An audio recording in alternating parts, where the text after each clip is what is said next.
வணக்கம் நெகாசினி. வணக்கம் அண்ணா. தொடர்ந்து 4 சுற்றுகளை கடந்து 5வது சுற்று வந்திருக்கிறீங்க. அதுக்கே முதல்ல உற்சாகமான வாழ்த்துக்கள்.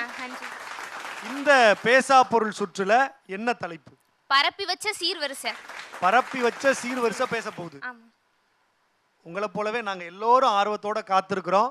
பரப்பி வச்ச சீர்வரிசை என்ன பேச போகுதுன்னு கேட்கறதுக்கு எல்லாரும் ஒரு கைத்தட்டல்களோடு உற்சாகமாக வாழ்த்துறோம். சிறப்பா பேசுங்க. நன்றி அண்ணா.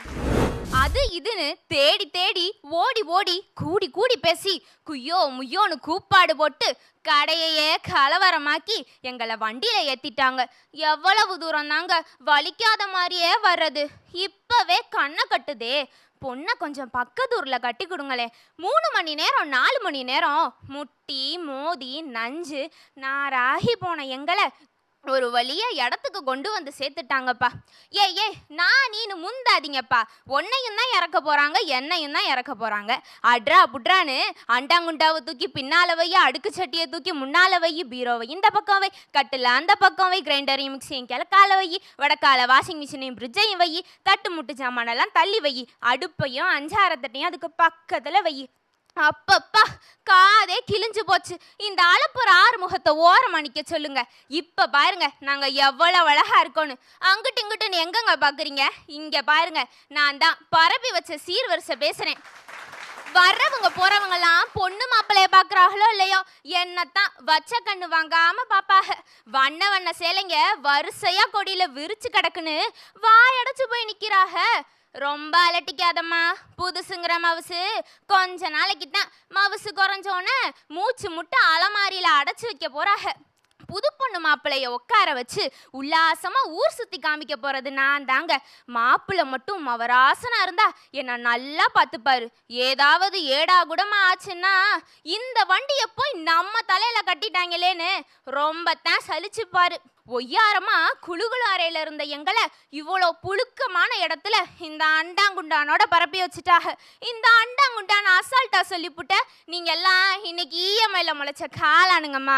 பல நாளா பரணியில கடந்தாலும் நான்லாம் பரம்பரை சொத்திமா. பாட்டி கல்யாணத்துல இருந்தேன், இப்ப பேத்தி கல்யாணத்துல இருக்கேன். தங்கத்தோட தங்கச்சிமானா. ரொம்ப தம்பட்டம் அடிக்காத. எப்படி இருந்தாலும் ஒரு நாள் கூத்துக்கு தான் நம்ம எல்லாம். அப்புறம் மூட்டை முடிச்ச கட்டி மச்சில போட்டுருவாங்க. ஒரு நாள் கூத்துக்கானம்ம இல்லவே இல்லைம்மா. வரவேற்பறையில் தொடங்கி அடுப்பாங்கரை, பூஜை அறை, படுக்கறை, கழிப்புற வரைக்கும் நம்ம ராஜ்யம் தானே. சரியா சொன்னம்மா. இப்படி இருந்தனா எப்படி ஆயிட்டேன்னு புகுந்த இடத்துல பொண்ணுக்கு கெத்த கொடுக்கறதே நம்ம தானே. இன்னைக்கு ஒரு நாள் மட்டும் நம்மளை பரப்பி வைக்கலன்னா கல்யாண பொண்ணு ஆயுசுக்கும் மூளையில உட்கார வச்சிருவாங்க.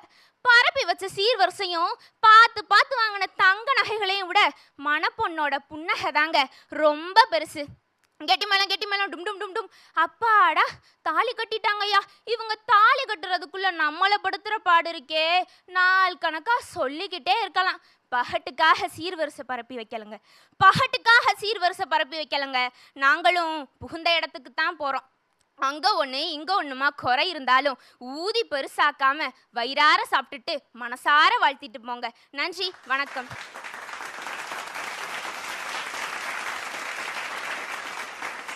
நெகாசினி ரொம்ப அழகா ஒரு காட்சியவே நம்ம கண்ணு முன்னாடி அப்படியே படம் போட்டு காட்டிட்டாங்க.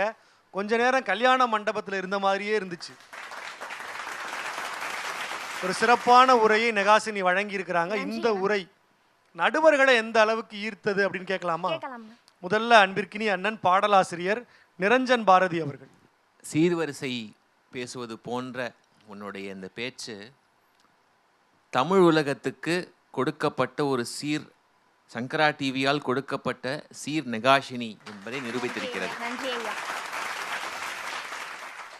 அவ்வளவு அடர்த்தி, அவ்வளவு நேர்த்தி, உன்னுடைய நினைவாற்றல் மிகவும் பாராட்டுக்குரியது.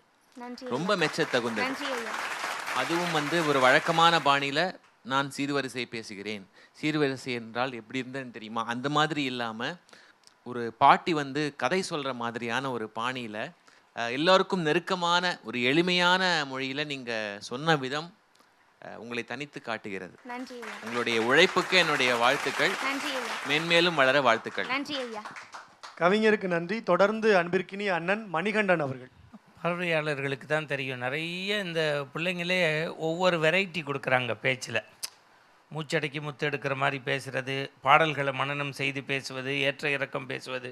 இந்த பாப்பா பேச்சை கேட்டால் ஒரு கிரேசி மோகன் ட்ராமாவை கண்ணு முன்னாடி கொண்டு வந்து நிறுத்தின மாதிரி இருந்தது.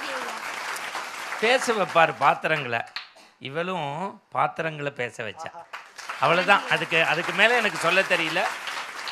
எனக்கு தெரிஞ்சு என் அனுபவத்துக்கு எட்டி சீர்வரிசையில் இதுக்கு மேலே ஒருத்தர் பேசினா அவங்க வேற உலகத்திலேருந்து தான் வரணும். பிரமாதம். அண்ணனுக்கு நன்றி. அன்பிற்கினிய அம்மா ரேவதி சங்கரன் அவர்கள். நான் முந்தியெல்லாம் பாடுவேன், தொகையை ஏத்திப்புட்டு சாமான குறைக்காம பரப்பிட வேணும், ஊரு பார்த்து மயங்க வேணும். ஏன்னா அந்த பரப்பி வைக்கிறதுங்கிறது ஒரு பெரிய விஷயம். அதை என்னன்ட்டு சொல்லிப்புட்டிய ஆத்தி, எனக்கு என்ன சொல்றதுண்டே தெரியல அத்தா. உன் கல்யாணத்துக்கு கண்டிப்பா வந்துடுவேன், ஒரு அண்டாவாவோ குண்டாவாவோ தூக்கிக்கிட்டு. நன்றி அம்மா. அருமையா இருந்துச்சு. நன்றி அம்மா. அவங்க நினச்சா உன் கல்யாணத்துக்கு எதை வேணாலும் சீராக கொடுப்பாங்க. ஏன்னா நாங்கள்லாம் வெறும் அம்மா அப்பா, அவங்க எந்திரனுக்கே அம்மா அப்பா. அழகான வாழ்த்துறையை மதிப்புரையாக வழங்கி இருக்கிற நடுவர்களுக்கு ஒரு உற்சாகமான கைத்தட்டல்களால் நன்றிகளை உரித்தாக்குறோம். ஒரு சிறப்பான உரையை ஒரு வித்தியாசமான பாணியில் இந்த மன்றத்தில் பதிவு செய்ததற்காகவே நெகாசினிக்கு ஒரு உற்சாகமான கைத்தட்டல்கள். வாழ்த்துக்கள்.